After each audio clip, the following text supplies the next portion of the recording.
Coming up, SU is making students aware of a coronavirus, and Asian students on campus are speaking out. How you can avoid the illness. And a popular Marshall Street bar accused of operating illegally. We have their response in court. And find out what New York Governor Andrew Cuomo is doing to ensure a fair counting of the census. Citrus TV News starts right now.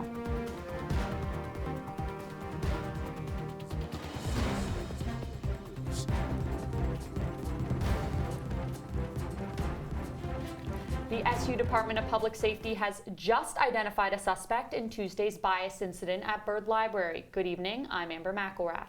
And I'm Toni Bianco. In the incident on the 21st, a swastika was found on a table in Byrd. DPS says the Office of Student Rights and Responsibilities will now make a decision on how to proceed and what consequences the student should face. DPS is not releasing their name due to federal privacy laws. Of the 21 reported bias incidents this academic year, this is only the second case in which DPS has found a suspect. Citrus TV News will keep you updated as the bias investigations continue at CitrusTV.com and on social media at CitrusTV News. Not Again SU has responded to the latest bias-related incident reported by the Department of Public Safety. In a tweet on Wednesday, Not Again SU said DPS should be required to update the campus community on the status of these unsolved investigations via email. Not Again SU's mission will not waver until these issues are proactively resolved and change actively occurs. The latest bias-related incident involves a swastika found on a table at Byrd Library. And new at 6, DJs on the Hill is fighting a charge that they are operating illegally. The New York State Liquor Authority confirms to Citrus TV the popular bar pleaded not guilty to charges that it refused to admit people without a college ID. The Liquor Authority filed the charges against the Marshall Street bar. If found guilty and charged with the maximum penalty, the bar could lose its liquor license. A rapidly spreading new disease is sweeping across China, causing multiple cities to go into quarantine. Citrus TV reporter Josh Meyers is in studio to tell us more about the recent outbreak. Josh? Thanks, guys. The last 2 weeks have scared many people across the globe with the rise of a new type of coronavirus in Wuhan City, China. At least 17 deaths have been confirmed in China, with more than 650 people reported infected with the virus. This rapidly spreading outbreak comes during the most important holiday of the Chinese new calendar, the Chinese New Year. Since the first case of the deadly coronavirus was reported in the United States, Syracuse students and faculty have shown growing concern that the outbreak will spread to the East Coast. However, an email sent by Dr. Karen Nardella, the medical director at SU, said that those susceptible to the virus are, quote, only those who have been in Wuhan City, China in the last 14 days or have been in close contact with someone with the virus. While this email may seem comforting to some students, it shouldn't stop people from taking extra care of their hygiene in the next few weeks. I spoke to Shenyu Wang, the president of the Chinese Student and Scholar Association here on campus, to find out how students connected to Wuhan City are dealing with the recent news. Since there's some people from Wuhan coming from Wuhan to this school, and we are monitoring these people, like how they're feeling. If they have any uncomfort, we will definitely first time notice the school, and we could recommend them to go to the health center. And although there have already been multiple casualties in China, Mr. Wang is fairly confident that the situation will not get any worse than it already is. Oh, actually, I feel very confident about what is happening about in China. So this time, I think our country and our government has prepared for this time. With this flu season being the worst the United States has seen in years, the healthcare center at the Barnes has been packed with students reporting symptoms of cough, fever, and dizziness. Although the flu and the coronavirus symptoms differ, public health educator Andrea Flood says that keeping a good hygiene is crucial to avoid catching any contagious disease. Wash your hands before preparing food, after you go to the bathroom, wiping down your workspaces, when you go to the gym, wiping down machines before you use them and after you use them. The coronavirus is highly contagious and spreads through saliva. In an email sent by Dr. Karen Nardella, she says that it is highly recommended to wash your hands frequently with soap and water. Wipe down frequently touched or shared surfaces such as doorknobs, tables, counters, and faucets after each use with a disinfected wipe. Cover your nose and mouth when coughing or sneezing, and avoid sharing cups, utensils, and water bottles. Two people in the United States are currently being treated for the coronavirus. One man in his 30s from Washington State, and most recently a suspected case of a male student at Texas A&M University. Amber, Toni, back to you guys. Thanks, Josh. And on the Hill, Syracuse University ambulance is holding an open house tonight. SUA is looking for students to join their new probationary class. Current volunteers will mentor those who join. The open house will be held at Lyman Hall at 7. Applications will close on February 2nd. The film My Beautiful Stutter is being screened tonight in Byrd Library. The inspirational story tells of 5 children who have been stigmatized and who find confidence with the help of programs offered by the Stuttering Association for the Young. The story takes place over the course of a year, ending with the realization that it's okay to stutter. Former White House Press Secretary Sean Spicer will be at SU for a free event March 26th. The event was announced through the Young America's Foundation website. Spicer's visit is being sponsored by SU's College Republicans, which were approved by the Student Association to invite Spicer to campus. Robert Newlander's lawyers have asked judges to move his retrial out of Onondaga County, claiming that Newlander is unable to get a fair trial in the same county where his first trial took place in 2015. A 5-judge panel from Rochester denied this request.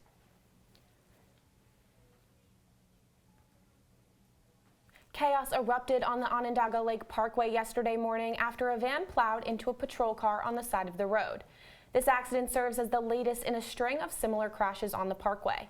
The State Department of Transportation is due to discuss these accidents soon. We're joined now by Augustus LaRue to walk us through the latest. Thank you, Tony. Police are indeed reporting today that a state patrolman suffered minor injuries in a crash that totaled one of their patrol cars. The car was parked on the side of the road, in fact, investigating another crash that had occurred on the parkway when a van drove straight into the scene. This incident forms the latest in a trend stretching back to September, which has left a total of 2 people dead. More than 25 motor vehicle accidents have occurred on the parkway since 2010, prompting the New York Department of Transportation to release a crash severity report on the subject. The 2018 report showed a statewide average of 23.64% of crashes resulting in injury and 0.14 presenting in 1 or more fatalities. Compare that to Onondaga Lake Parkway, which has a 23.9% injury rate and a 1.45% fatality rate, more than 10 times the state average. The State Department of Transportation is due to convene soon to discuss the issue. All right, Gus, so what suggestions are being made so that they could stop these accidents? Well, currently the most popular idea circulating right now is the idea of reducing the speed limit, currently at 45 to 30 miles per hour, and also reducing the amount of lanes on the road from 4 to 2 in the hopes of reducing further accidents. Thank you so much, Augustus. And staying at Onondaga Lake, after 7 years of delay, the Common Council will vote this week to approve money needed to construct the Onondaga Lake Lounge. The public access area on Onondaga Lake is part of the county's Loop the Lake project. If the Common Council approves the $500,000 needed to build the area, construction could begin as early as April. New details on Syracuse's efforts to lower poverty rates. Center State CEO, a business leadership organization in downtown Syracuse, released its economic forecast that shows a decline in the city's poverty yesterday. Syracuse's improvement among communities of color is on par with or better than Detroit, Rochester, and Buffalo. Mayor Ben Walsh also spoke positively about Syracuse's poverty issues in his State of the City address last week.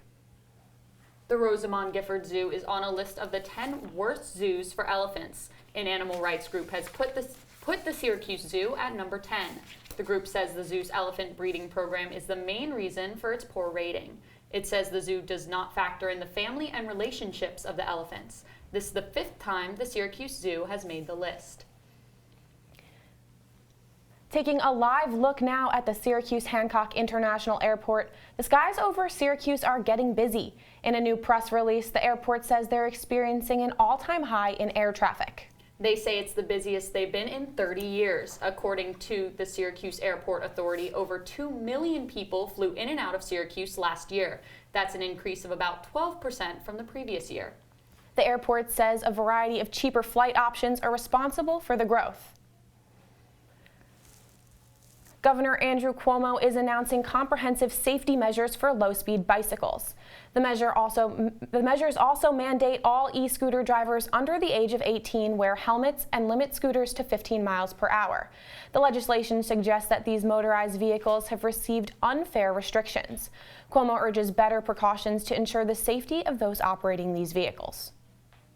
Also coming out of Tuesday's budget announcement, a $10 million campaign to make sure every New Yorker is counted in the 2020 census. The governor's campaign attempts to encourage all to participate in the count and to motivate census workers for doing the same. He says this is because $870 billion in federal funding is at stake. Technically, what does the census do? Number of congressional seats, which is vitally important, especially today. Number of electoral votes that you cast, and how much federal money you are allocated. I was in the federal government during the Clinton administration for 8 years. Much of the federal money goes out by formula based on population. How do you determine population? It's the census. All right, Amber, today was a pretty gloomy day. I wasn't thrilled walking to class. I was a little bit chilly. I heard it was supposed to be a bit warmer, but it really wasn't. Yeah, I really didn't feel any warmer today. I'm always cold though, so hopefully it'll get a little warmer, but it is Syracuse. Citrus TV weather anchor Liam Crowley is outside. Liam, what can we expect? Thanks, guys. Yeah, I'm here on the Citrus TV weather deck where it's about 32 degrees right now, but it actually feels like 38. It was a lot colder this morning, but the temperatures have kind of evened out throughout the day. I would recommend probably wearing a light jacket right now with maybe some layers, maybe a sweatshirt underneath, but you don't need to bust out the heavy winter jackets just quite yet in this cold weather. As for tonight, it's going to go down to about 30 degrees by 9 p.m., 28 degrees around 12 a.m., and then 25 degrees at about 2 a.m. Only a 10% chance of precipitation. Very unlikely we see any snow showers, any rain showers tonight, but be aware for that. It will feel as low as 22 degrees, so if you're planning on sleeping with the window open, maybe only a crack because it's going to get pretty chilly tonight. As for tomorrow, for the wake-up weather, we're looking at about 25 degrees. When you wake up, that's going to feel at about 21 degrees, so it's going to be pretty chilly. You might want to wear a heavier coat, maybe a scarf and some gloves as well. With a 5% chance of precipitation, it's going to be cloudy with some sun, no crazy precipitation. Look out for that on the weekend. I'll tell you more about that in my 5-day weather forecast coming up in just a little bit.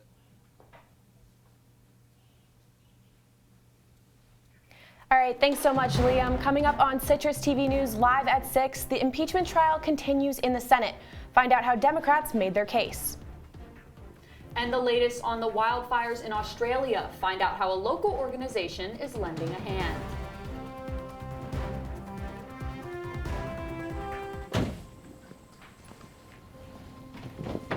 Dad, they took over my bedroom. Come on, come on. Okay, Dad. 1, 2, 3. Yeah, sorry, you only got one question. They just, I said sorry. Dad!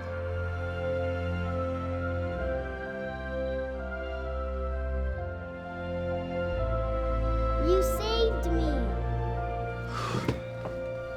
Dad? Are you okay? I'm fine, dear.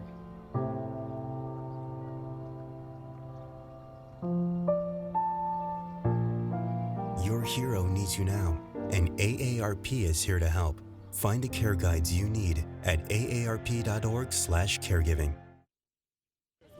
Leaving hot coals improperly extinguished can cause a wildfire. Hey guys, it's Smokey! It looks as if Smokey is going to use the drown, stir, drown, and feel technique. After the first drown, a good start. Next, another drink. And finally, a close feel. Is it cool? Okay. Yeah. Hey, Smokey, catch! Oh, my bad, Smokey.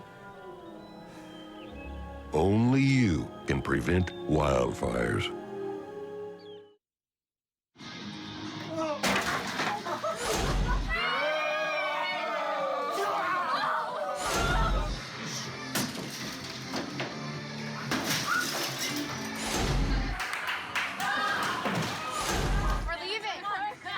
Most party fouls are pretty dumb. But if you decide to drink and drive underage, you could lose your license and your freedom. Underage drinking and driving. The ultimate party foul. In Washington, D.C., the impeachment trial of President Donald Trump continues in the Senate. It's the 4th day of the ongoing trial. This is the 2nd day of opening arguments on the Senate floor. Democratic impeachment managers from the House made their case today, focusing on the first charge against the president, abuse of power. Representative Jerry Nadler of California started off today's arguments with a lecture on the Constitution. Representative Nadler said that a president does not need to commit a crime in order to be impeached. The president's legal team will have their turn to argue in front of the Senate early next week. The Environmental Protection Agency announced changes to regulations on clean water. They removed federal restrictions on small waterways and wetlands, along with oversight on seasonal streams. The Obama administration approved more restrictive regulations in 2015. That rule was recognized in about 20 states before President Trump overturned it last year. The new changes will go into effect within the next few months. 3 Americans are dead after an aerial water tanker crashed while fighting the Australian wildfires. Officials say the plane went down in the snowy Monaro region of Australia. This brings the death toll from the Australian fires to at least 31 since September. The fires have also destroyed more than 2,600 homes. Officials say they do not know the cause of the crash. The Rosamond Gifford Zoo is launching a campaign to raise money for those affected by the Australian fires. The zoo will be selling shirts and hoodies, holding activities, and spreading awareness on social media to raise money for the cause. All proceeds will go to the Bushfire Emergency Wildlife Fund. And coming up, a former Recording Academy CEO has come forward with corruption allegations.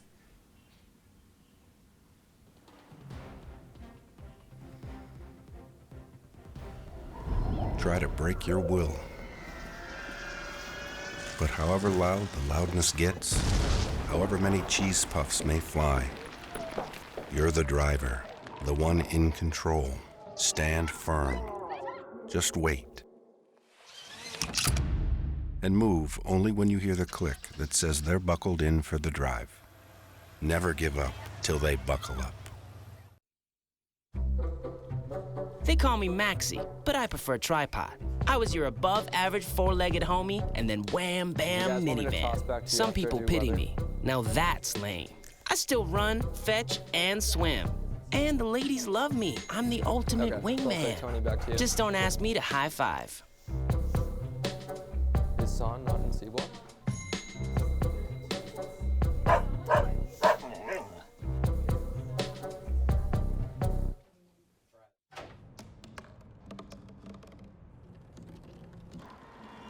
Everybody has a dream.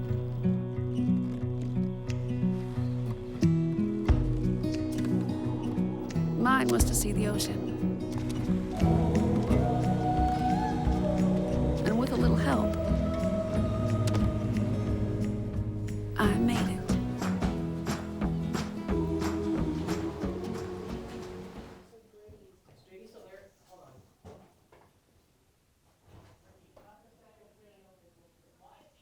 Forecast.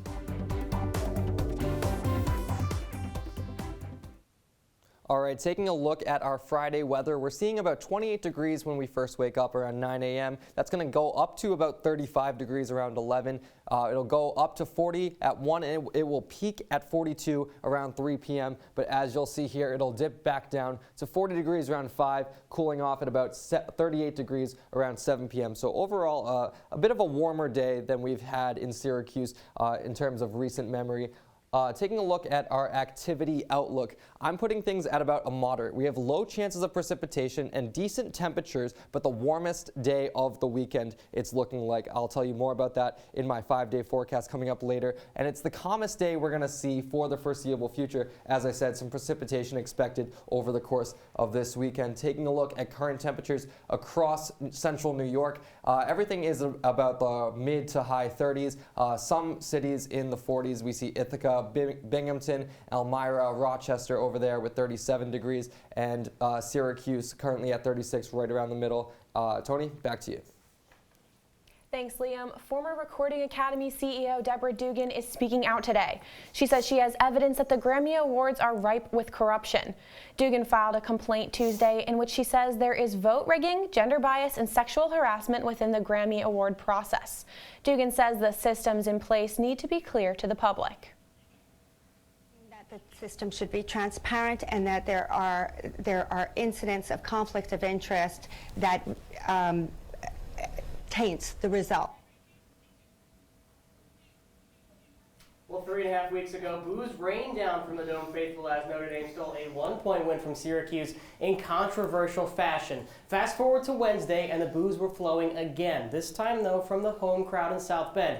Everything you need to know about that and more coming up on Sports after the break.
Here we go.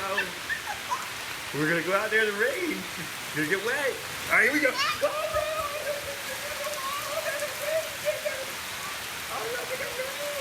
Okay, quick.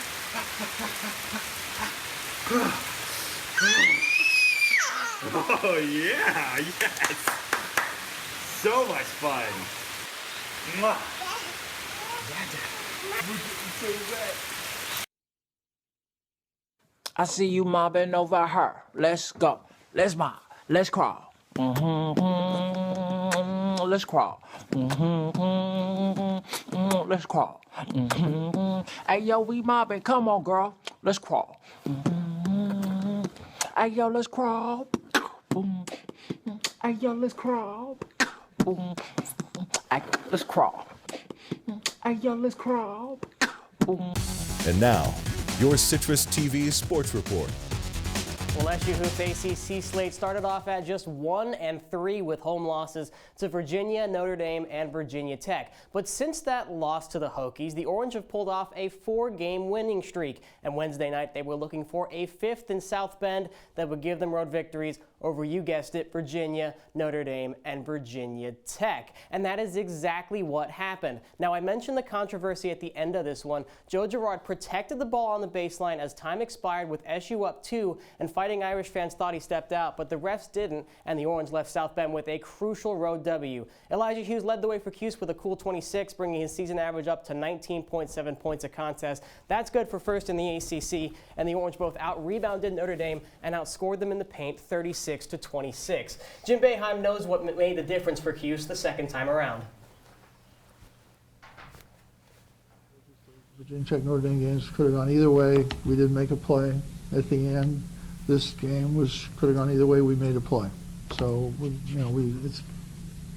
we played about the same in both games. I mean, we probably played just as good or better at Syracuse. I struggled early on, getting looks. Like you said, they were pressuring me a little more this game, and Elijah was able to get to the rim early. They weren't leaving off my guys. So anyone that's going to guard him one-on-one, we trust them to get a bucket every time. And with Jim Boeheim's squad feeling it at the moment, Quentin Hillsman's group is looking to start a hot streak of their own. SU women's basketball snapped a 2-game skid against Pittsburgh on Sunday. Now the Duke Blue Devils are in the Salt City. Key matchup to watch in this one is between star guards Kiera Lewis and Haley Gorecki. They rank 3rd and 4th in the ACC in scoring respectively. And get this, the margin that separates them, 0.1 points per game. The Orange also bring in an advantage on the boards. Cuse is 1st in the ACC in offensive rebounding, while Duke is dead last in defensive rebounding. Tip-off in the Dome is set for 8 p.m. The Orange are looking to add to an already impressive day. 2 of SU's 5 recruits in the class of 2020 have been named McDonald's All-Americans. Carmelo Cardoso and Priscilla Willems are the 5th and 11th ranked players in the class. This is the first time SU has had 2 McDonald's All-Americans in the same class since Brittany Sykes and Brianna Butler in 2012.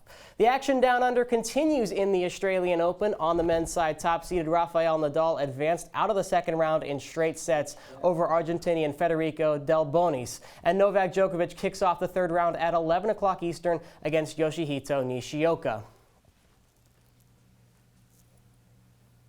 All right, Cameron, so you mentioned the women are playing tonight. Big ACC matchup. What do they have to do to get this one? I think in the end of the day, it comes down to the 2 guards. We talked about Kiera Lewis and Haley Gorecki. Which one of them can have a better night could really be the difference. Thank you so much, Cameron. And coming up, another look at your weather. We'll be right back.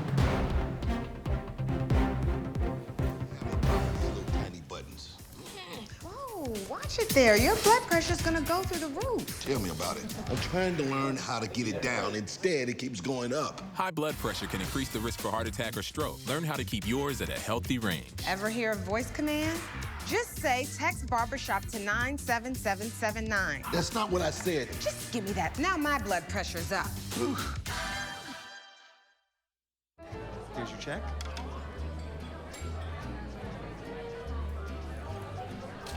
Oh, you got it. You know, since I got rid of my car, I really enjoy walking. Hey? God, no. Getting pulled over for buzz driving could cost you around $10,000 in fines, legal fees, and increased insurance rates. Oh, you're home early. You live with your mom? That'll set your game back a few years. Buzzed, busted, and broke. Because buzz driving is drunk driving. Well, Thomas, you've got pre-diabetes. But with more exercise and a change in diet, it can be reversed. I've tried exercising. It just makes me hungry for bacon. I love bacon, too. And who really likes to exercise? Not me. Me neither. Nobody. So we're good? What? Oh, you still have pre-diabetes. Big time.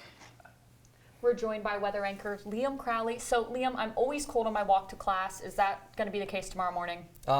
I would say definitely wear some layers, but it's not going to be too crazy. It's going to wake up around like 25 degrees. Nothing too different than what we saw today. So if you wore some layers today, I'd recommend wearing some layers tomorrow as well. All right, Liam, and as for the rest of the week, I'm really hoping that I'm not going to be cold, but what's it going to look like? Yeah, so this weekend is kind of crazy. As we see Friday, mostly cloudy with some sun, but rain on Saturday and Sunday with some possible snow on Sunday. Then Monday, Tuesday, we're going to see those snow showers, so definitely be wearing those boots Monday, Tuesday. Thank you so much, Liam. And the doomsday clock is at 100 seconds to midnight. According to scientists, this is the closest we have been from reaching an apocalypse in 67 years. Climate change has played a role in the decision since 2007. Last year, it was 2 minutes to midnight. The furthest we've been from doomsday in recent years was 1991, when scientists pushed the clock back to 17 minutes. The clock was created in 1947, around the beginning of the Cold War between the United States and Soviet Union. So, Toni, I don't really want to talk about doomsday because that kind of scares me a little bit, but Citrus TV is having their general interest meeting tonight. They are. It's going to be at 7 p.m. tonight in Watson Hall. And if you're interested in joining our Citrus TV family, it's a great experience. I highly recommend it. I know that Jack Watson, he just graduated in December, and he already has a job as a reporter and anchor in Rochester. Yeah, and if you're into sports, also some of our recent alumni, Noah Eagle, he's the voice of the Clippers on the radio, and we also have other alumni all over the country.